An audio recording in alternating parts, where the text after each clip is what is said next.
आदरणीय अध्यक्ष महोदय, गीता में एक श्लोक है, यदा यदा हि धर्मस्य ग्लानिर्भवति भारत अभ्युत्थानं धर्मस्य तदात्मानं सृजाम्यहम्।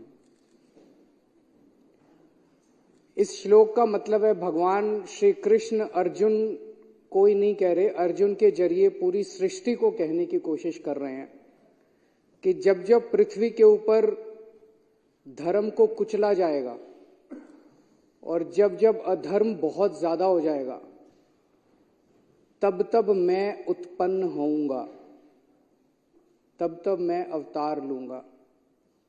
एक तरह से भगवान ने मानव जाति को एक बहुत बड़ा भरोसा दिया है।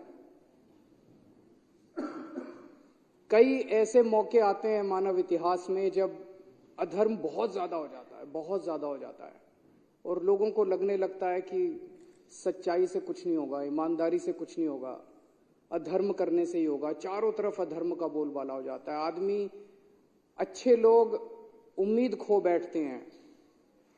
ऐसे मौकों के लिए भगवान ने इस मानव जाति को ये भरोसा दिया है कि अगर ऐसा मौका आएगा तब तब मैं मानव जाति के कल्याण के लिए और मानव जाति को उस परिस्थिति से निकालने के लिए मैं अवतार लूंगा या उत्पन्न होऊंगा। ये बहुत बड़ा भरोसा है भगवान का मानव जाति को। आज हमारे देश के अंदर जो घटित हो रहा है, ये कुछ उसी तरह की परिस्थिति है। चारों तरफ अधर्म का बोलबाला है, चारों तरफ इतना अधर्म हो गया है, इतना अधर्म हो गया है, चारों तरफ इतना अधर्म का बोलबाला है कि लोगों को लगने लगा है, आपस में चर्चा करने लगे हैं कि यार अब ईमानदारी से कोई फायदा नहीं है, अब सच्चाई से कोई फायदा नहीं है, सच्चाई के रास्ते पे चलने से कोई फायदा नहीं है। और लोग देख रहे हैं इतने बड़े बड़े षड्यंत्र चल रहे हैं, इतने बड़े बड़े कुकर्म चल रहे हैं, बड़े से बड़े स्तर के ऊपर चल रहे हैं। जो लोग कुकर्म कर रहे हैं, लोग देख रहे हैं उनकी तो तरक्की हो रही है। जो लोग अधर्म कर रहे हैं, लोग देख रहे हैं उनकी तो तरक्की हो रही है। देश में 75 साल के बाद इस देश के गरीब बच्चों को अच्छी शिक्षा और अच्छे भविष्य की उम्मीद देने वाला मनीष सिसोदिया आज जेल के अंदर है, धर्म जेल के अंदर है। और हमारे देश की बेटियों को, मां बहनों को छेड़ने वाला ब्रजभूषण सिंह सत्ता भोग रहा है, सत्ता का सुख भोग रहा है। आज इस देश के अंदर मोहल्ला क्लिनिक बनाने वाला, गरीबों को दवाइयां दिलवाने वाला सतिंदर जैन जेल के अंदर है। और चुन चुन के इस देश के सबसे बड़े कुकर्मी, सबसे भ्रष्टाचारी हेमंत बिश्व शर्मा, शुभेंदु अधिकारी, मुकुल रॉय, नारायण राणे, भावना गावली, अशोक चौहान, यशवंत यादव, यामिनी यादव, छगन भुजबल, अजीत पवार, प्रफुल्ल पटेल, गोपाल कांडा, पता नहीं इतनी लंबी लिस्ट है। चुन चुन के इस देश के सबसे कुकर्मी और सबसे भ्रष्ट लोगों को अपनी पार्टी में शामिल करा के वो सत्ता का सुख भोग रहे हैं। ईमानदार लोग जेल के अंदर हैं। आज इतना ज्यादा अधर्म हो गया है, चारों तरफ इतना अधर्म का बोलबाला हो गया है, खुलेआम एमएलए को खरीदा जा रहा है। हमारे एमएलए को 25-25 करोड़ रुपए ऑफर किए गए। एमएलए को खरीद के खुलेआम सरकारें गिराई जा रही हैं। कर्नाटक में एमएलए खरीदे गए, गोवा में एमएलए खरीदे गए, महाराष्ट्र में एमएलए खरीदे गए, मध्य प्रदेश में एमएलए खरीदे गए, नॉर्थ ईस्ट के अंदर एमएलए खरीदे गए, उत्तराखंड में एमएलए, खुलेआम एमएलए खरीदे जा रहे हैं। करोड़ों करोड़ों रुपए के काले धन से एमएलए खरीदे जा रहे हैं, सरकारें खुलेआम गिराई जा रही हैं। लोगों का विश्वास खत्म होता जा रहा है धर्म से। चारों तरफ इतना धर्म का बोलबाला हो गया है। और ये जो चंडीगढ़ में हुआ, चंडीगढ़ के अंदर इनके अधिकारी ने वोट में गड़बड़ करके भारी बहुमत से जीतने वाले व्यक्ति को हरा दिया और हारने वाले व्यक्ति को जिता दिया। पाकिस्तान में भी तो यही हुआ। पाकिस्तान के अंदर भी तो रावलपिंडी के उस इलेक्शन कमिश्नर की आत्मा जाग गई जिसने आके कहा कि हमने भारी बहुमत से उन लोगों को हरा दिया जो भारी बहुमत से जीत रहे थे, और उनको जिता दिया जो हार रहे थे। तो ये तो इन लोगों ने हमारे देश को पाकिस्तान बना दिया। 75 साल के अंदर जो इस देश ने अचीव किया था, हासिल किया था, कड़ी मेहनत से इस देश के 140 करोड़ लोगों ने मेहनत करके इस देश के अंदर हासिल किया था और एक झटके के अंदर इन लोगों ने सब कुछ खत्म कर दिया। आज चुनाव जीतने के लिए इनको जो मर्जी करना पड़े करेंगे, ईवीएम में धांधली करनी पड़े करेंगे, ईडी पीछे लगानी पड़े लगाएंगे, सरकारें गिराने के लिए जो मर्जी करना पड़े करेंगे।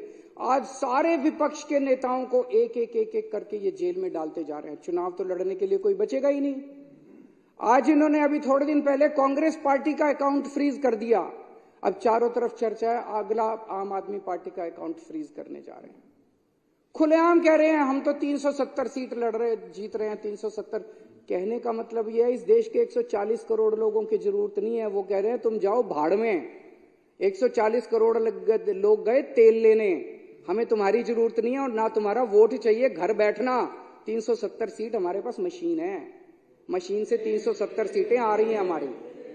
जिस दिन इस देश के अंदर लोगों की जरूरत ना पड़े, जनतंत्र के अंदर वोटों की जरूरत ना पड़े, देश ही नहीं बचेगा।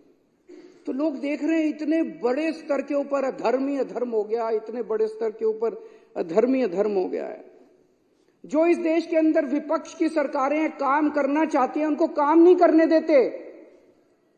इससे बड़ा अधर्म क्या होगा कि गरीबों की दवाइयां रोक दी गई, अस्पतालों के अंदर गरीबों की दवाइयां रोक दी गई, गरीबों के टेस्ट रोक दिए गए, गरीबों को मरने के लिए सड़कों के ऊपर बेहाल छोड़ दिया गया। इससे बड़ा अधर्म क्या होगा कि मोहल्ला क्लिनिक के अंदर जहां गरीब जाके अपना इलाज कराता है वहां की बिजली रोक दी गई, वहां के डॉक्टरों की तनख्वाह रोक दी गई, वहां पे काम करने वाले नर्सों और कंपाउंडरों की तनख्वाह रोक दी गई, वहां के टेस्ट रोक दिए गए। इससे बड़ा हमारे हिंदू धर्म में कहा गया कि पानी पिलाने का धर्म होता है। इन लोगों ने तो दिल्ली का पानी भी रोक दिया, उसमें भी इन्होंने कसर नहीं छोड़ी। तो लोग देख रहे हैं जितनी सरकारें हैं पंजाब के अंदर, हम जितने काम करने की कोशिश करते हैं, पंजाब भगवान की दुआ से फुल स्टेट है, उतना ये नहीं कर पाते, वहां भी इन्होंने हस्तक्षेप करने में कोई कसर। जितनी ऑपोजिशन नहीं, तमिलनाडु के ले लो, वेस्ट बंगाल के ले लो, केरला की ले लो, कर्नाटक की ले लो, हर जगह ये लोग अपना टांग अड़ाते हैं, काम नहीं करने देते लोग। आज हमारे किसान दिल्ली आना चाह रहे हैं, बताओ क्या कसूर है जी? दिल्ली तो कोई भी आ सकता है, दिल्ली तो देश की राजधानी है, उनके पास कोई हथियार नहीं है, कुछ नहीं, आने दो दिल्ली में। हमने भी तो रामलीला मैदान में आंदोलन किया था, रामलीला मैदान दे दो, बैठ जाएंगे बेचारे। अपना अधिकार, अपनी आवाज उठाने का तो सबको अधिकार है आर्टिकल 19 के अंदर संविधान के। किसानों को नहीं आने देते, ना उनकी फसलों का दाम। वो क्या मांग रहे हैं? वो कह रहे हैं कि हम जो फसल पैदा करते हैं हमें अपनी फसलों का पूरा दाम मिलना चाहिए। बिल्कुल मिलना चाहिए, फसलों का दाम भी नहीं देंगे, प्रोटेस्ट भी नहीं करने देंगे। आज इस देश का युवा बेरोजगार है, उसको नौकरी देने के इनके पास कुछ नहीं है, दर दर की ठोकरें खा रहा है। व्यापारी बुरे हाल है, महिलाएं, उनका घर का खर्चा नहीं चल रहा, महंगाई इन लोगों ने इतनी ज्यादा कर दी। और एक गरीब दिल्ली के अंदर हम देख रहे हैं कि झुग्गियां एक के बाद एक झुग्गियां तोड़ी जा रही है। तो खुलेआम इतना अधर्म हो गया, खुलेआम इतना चारों तरफ इतना ज्यादा अधर्म हो गया कि अब भगवान ने तय किया कि मुझे अवतार लेना पड़ेगा। समय आ गया जब मुझे उत्पन्न होना पड़ेगा और पिछले मुझे हस्तक्षेप करना पड़ेगा। और पिछले कुछ दिनों की घटनाएं ये दिखाती हैं कि भगवान ने सीधे तौर पे हस्तक्षेप करने की और उत्पन्न होने का निर्णय ले लिया है।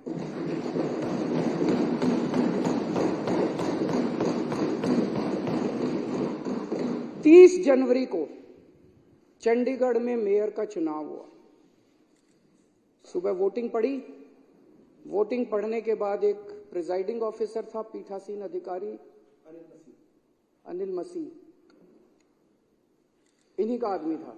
अनिल मसीह तो मोहरा है, पीछे तो वो हैं, उन्हीं का आदमी था। उस दिन इन लोगों ने तय किया कि आज उस हॉल के अंदर द्रौपदी का चीरहरण करेंगे। उन लोगों ने, इन कौरवों ने तय किया कि आज हम जनतंत्र का, भारतीय जनतंत्र का चीरहरण करेंगे। पूरी प्लानिंग करके आए थे। उसने तय किया कि मैं असली वोटों के ऊपर उनको ठप्पे मार मार के, डिफेस कर करके उनको इनवैलिड घोषित कर दूंगा और हारे हुए को जिता दूंगा। अब वहां पे श्री कृष्ण जी पहुंच गए द्रौपदी का चीरहरण रोकने के लिए। उस कमरे में दिखाई नहीं दिए किसी को, दृश्य थे, लेकिन थे वहां पे। आप लोगों ने अगर वीडियो में देखा हो, वीडियो में वहां जितने बीजेपी वाले मौजूद थे सारे कह रहे हैं कैमरे ऑफ करो, कैमरे। देखे आपने वीडियो? सारे चिल्ला रहे हैं कैमरे ऑफ करो, कैमरे ऑफ करो। कैमरे ऑफ क्यों नहीं हुए? श्री कृष्ण जी वहां मौजूद थे, उन्होंने कैमरे ऑफ करने, इन्होंने पूरी कोशिश करी कैमरे ऑफ करने की। उस दिन कैमरे ऑफ नहीं हुए। ये कोई संयोग नहीं है, ये ऊपर वाले का इशारा है, ऊपर वाले का। इतनी बड़ी दुनिया की सबसे बड़ी पार्टी जो पूरे दुनिया के अंदर, हम तो सबसे बड़ी पार्टी, सबसे बड़ी पार्टी को 5 मिनट के अंदर भगवान ने पूरे देश के सामने बेनकाब कर दिया। जो लोग द्रौपदी का चीर हरण करने आए थे, जो लोग भारतीय जनतंत्र का चीर हरण करने आए थे, भगवान श्री कृष्ण ने उनको पूरे देश के सामने उनका चीर हरण करके छोड़ा। और अध्यक्ष महोदय, उसके बाद की जो घटनाक्रम है, जिस तरह से सुप्रीम कोर्ट के अंदर ये मामला चला, हम लोग अदालतों को मंदिर की तरह मानते हैं। न्याय देना भगवान का काम है, न्याय भगवान देता है। इसलिए जज को भगवान का, जब जज अपनी कुर्सी पे बैठ के फैसले सुनाता है तो कहा जाता है कि एक तरह से भगवान फैसला सुना रहा है। लेकिन कल जो कुछ सुप्रीम कोर्ट के अंदर घटा, वो उससे कुछ ज्यादा ही बड़ा था। ऐसे लगा जैसे उस सुप्रीम कोर्ट के अंदर भी कहीं ना कहीं श्री कृष्ण मौजूद थे। ऐसे लगा जैसे वहां सुप्रीम कोर्ट के अंदर भी भगवान मौजूद थे। ऐसे लगा जैसे चीफ जस्टिस ऑफ इंडिया के अंदर भगवान बोल रहे थे। ऐसे लगा जैसे चीफ जस्टिस ऑफ इंडिया के जुबान के ऊपर भगवान बैठे हुए थे, भगवान उनके जरिए बोल रहे थे। तो ये जो कल पूरा घटनाक्रम हुआ, वो ये दिखाता है कि अब हम सबसे पहले तो सुप्रीम कोर्ट का बहुत बहुत शुक्रिया इस सदन के माध्यम से हम इस सदन के माध्यम से सुप्रीम कोर्ट का शुक्रिया अदा करना चाहते हैं। उस पूरी बेंच का शुक्रिया अदा करना चाहते हैं, खासकर चीफ जस्टिस ऑफ इंडिया का शुक्रिया अदा करना चाहते हैं, जिन्होंने इतने कठिन समय के अंदर हमारे देश को, जनतंत्र को बचाने का काम किया। आज पूरे देश के सामने भगवान ने बेनकाब करके एक साफ साफ मैसेज दे दिया। भगवान ने, बीजेपी चुनाव जीतती नहीं है, बीजेपी चुनाव चोरी करती है। पूरे देश के सामने सबने वीडियो देखा है, सबने किस तरह से सुप्रीम कोर्ट का आदेश सुना है, सबने पूरे पिछले 1 महीने के घटनाक्रम ने पूरे देश के सामने इस पार्टी का चीर हरण करके छोड़ दिया कि बीजेपी चुनाव जीतती नहीं है, बीजेपी चुनाव चोरी करती है। ये कोई संयोग नहीं है कि एक छोटा सा चुनाव, चंडीगढ़ के मेयर का चुनाव क्या होता है, कुछ भी नहीं होता। हमने तो ऐसे सोचा था उस दिन कि ऐसे ही हो जाएगा। हमें तो एक छोटे से चुनाव ने पूरे देश के अंदर सारे देश को हिला दिया। कुछ ना कुछ तो भगवान बताने की कोशिश कर रहे हैं, संदेश देने की कोशिश कर रहे हैं। तो भगवान का संदेश है, मैं आ गया हूं।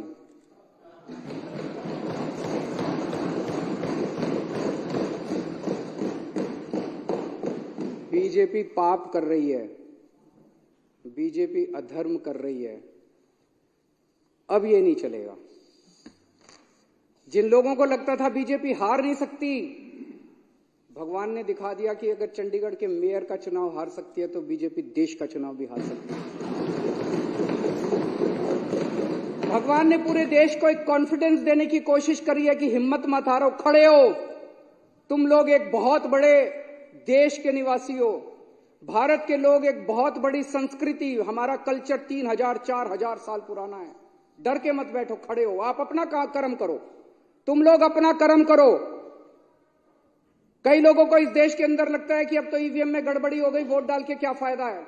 भगवान कह रहा है बिल्कुल नहीं, वोट डालने जाओ, ईवीएम को मैं संभाल लूंगा। सारे जने वोट डालने जाओ, कोई बिना वोट के मत रहना। वोट डालने जाओ, आवाज उठाओ, प्रदर्शन करो, इनके खिलाफ खड़े हो, भगवान तुम्हारे साथ है। जैसे भगवान ने इनको बेनकाब किया चंडीगढ़ के चुनाव में, भगवान आने वाले समय में भी इनको बेनकाब करेगा और सत्य का साथ देगा। हताश होकर मत बैठो। ये धर्म और अधर्म की लड़ाई है, ये पाप और पुण्य की लड़ाई है। अब आप लोगों को तय करना है कि आप धर्म के साथ हो कि आप अधर्म के साथ हो, आप पाप के साथ हो कि आप पुण्य के साथ हो। जब पांडवों को वनवास जाना पड़ा तो एक बार तो लगा कि अधर्म जीत गया। जब भगवान राम को वनवास जाना पड़ा एक बार तो लगा कि अधर्म जीत गया। जब दुर्योधन का राज्य आया, जब कंस का राज्य आया, जब रावण की अति हुई तो एक बार तो लगा कि अधर्म जीत गया। लेकिन अंत में तो धर्म जीता। आज भी जब चारों तरफ बीजेपी का अधर्म फैला हुआ है तो एक बार लगता है कि अधर्म जीत गया। ऐसे लगता है ना कई बार, ये तो हार ही नहीं रहे जी, ये तो एक बार लगता है धर्म जीत गया, लेकिन धर्म जीतेगा, अंत में धर्म जीतेगा। जो जो धर्म के साथ हैं, जो जो देशभक्त हैं, जो जो पुण्य के साथ हैं, जो जो लोग भगवान राम के भक्त हैं, जो जो शिव जी के भक्त हैं, जो जो हनुमान जी के भक्त हैं, जो जो श्री कृष्ण के भक्त हैं, वो देश के साथ हैं और बीजेपी के खिलाफ हैं। भारत माता की जय श्री राम, जय श्री राम। अब सदन की कार्रवाई